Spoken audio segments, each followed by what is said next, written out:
आज छुट्टी वाला दिन आ गया, लेकिन इसके बावजूद हमारी कश्मीरी जो है वो हर जगह पर अपना हक मांगने के लिए इंतजार कर रहे हैं। मैं गुजारिश करूँगा आज की तकरीर के हवाले से हमारे बहुत ही अच्छे मुकर्रर मोहम्मद ताहिर MCD से कि वो आए और कश्मीर के हवाले से अपने ख्यालात का इजहार फरमाएं। पाकिस्तान जीवे जीवे, कश्मीर बनेगा।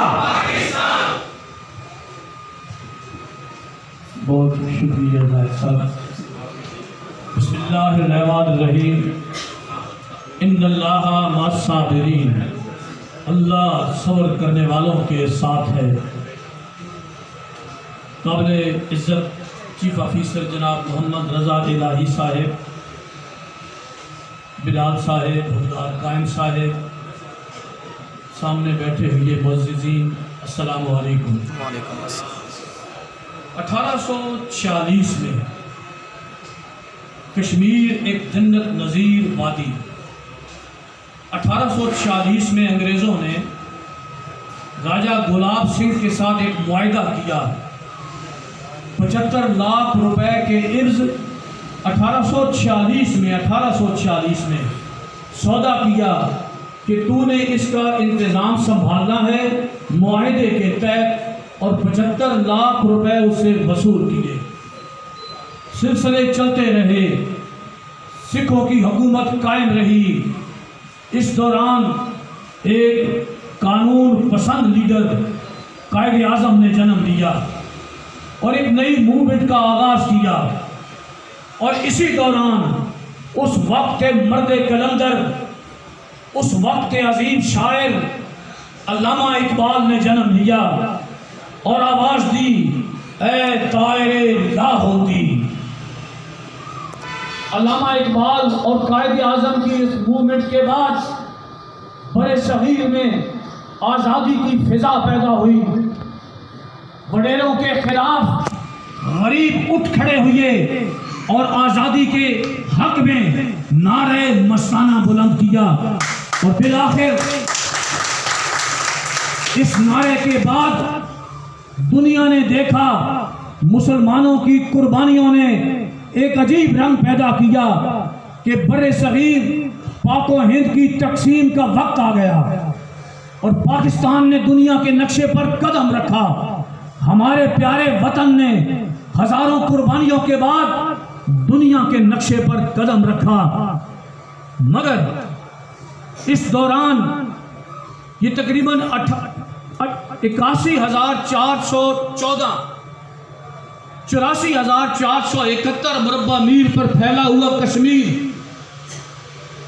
तकसीम हिंद के बाद हरी सिंह ने भारत के साथ मिलकर 27 अक्टूबर 1947 को कश्मीर का एक हिस्सा भारत के हवाले कर दिया।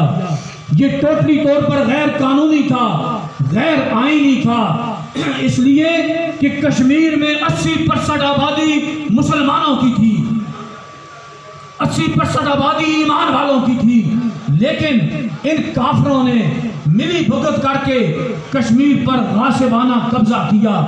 पाकिस्तान और हिंदुस्तान की जंग का आगाज हुआ और कश्मीर के लिए आज़ादी के लिए मूवमेंट स्टार्ट हुई।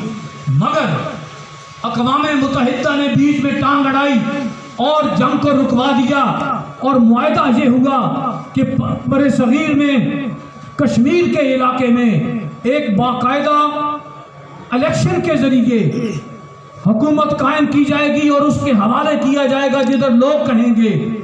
ये सारा मुआहिदा अक़वाम मुत्तहिदा की निगरानी में तय पा गया। लेकिन इस सारे मुआहिदे को वहाँ पे हिंदुओं ने कबूल किया, मगर हिंदुस्तान ने यहाँ आके अपनी फौज के जरिए, अपनी गासिबाना जालिमाना फौज के जरिए कश्मीर पर कब्जा कर लिया और अक़वाम मुत्तहिदा खामोश रहा, जिसके जुल्म की वजह से उसका कब्जा कायम हो गया। आज तक कश्मीर पर भारत का गासिबाना कब्जा है। अक़वाम आलम कहता है यहाँ राय शुमारी की जाए, अक़वाम आलम कहता है ये मुसलमानों का इलाका है, अक़वाम आलम मानती है ये उम्मत मुसलमान का इलाका है। लेकिन भारत का और मिली भुगत के चंद जालिम मुमालिक का साथ दे के कश्मीर पर गासिबाना कब्जा है। इस गासिबाना कब्जे को आज़ाद कराने के लिए आप भी आए हैं, मैदान अमल में आए हैं। ये जो मूवमेंट आप करते हैं, ये जो मार्केट में आते हैं, ये जो जलसे करते हैं, ये जो जुलूस निकालते हैं, इसके असरात हैं। और इसी वजह से आज तक कश्मीर की आज़ादी की मूवमेंट जारी और सारी है। पाकिस्तान की जो मेहनत, पाकिस्तान की जो मुशक्कत, पाकिस्तान की जो मोहब्बत, आपकी जो हकीकत अपनी कश्मीरी भाइयों के साथ होती है, वही उनको जगाए रखती है। वहाँ के छोटे छोटे ताकतवर जब वहाँ पे एक हुर्रियत पसंद शख्स को बकवास भोंकते हैं, गालियाँ देते हैं, हाथ उठाते हैं, जुल्म करते हैं, वो हुर्रियत पसंद मर तो जाता है मगर पीछे नहीं हटता। ऐ ताए ला होती इस आवाज को लेके वो अपनी आजादी की जंग को खत्म नहीं करता। ये जंग जारी है, जारी रहेगी और फिर आखिर दुनिया देखेगी कि पाकिस्तान कश्मीर को आजाद करा के अपने सीने से लगा लेगा। और इसके पीछे आप होंगे, इसके पीछे आपकी मोहब्बत होगी, इसके पीछे आपकी दुआएं होगी, इसके पीछे आपका खून होगा, इसके पीछे पाकिस्तान की पूरी कौम यकजा होकर उठेगी और कश्मीरियों को आज़ादी दिला के अपने सीने से लगा लेगी।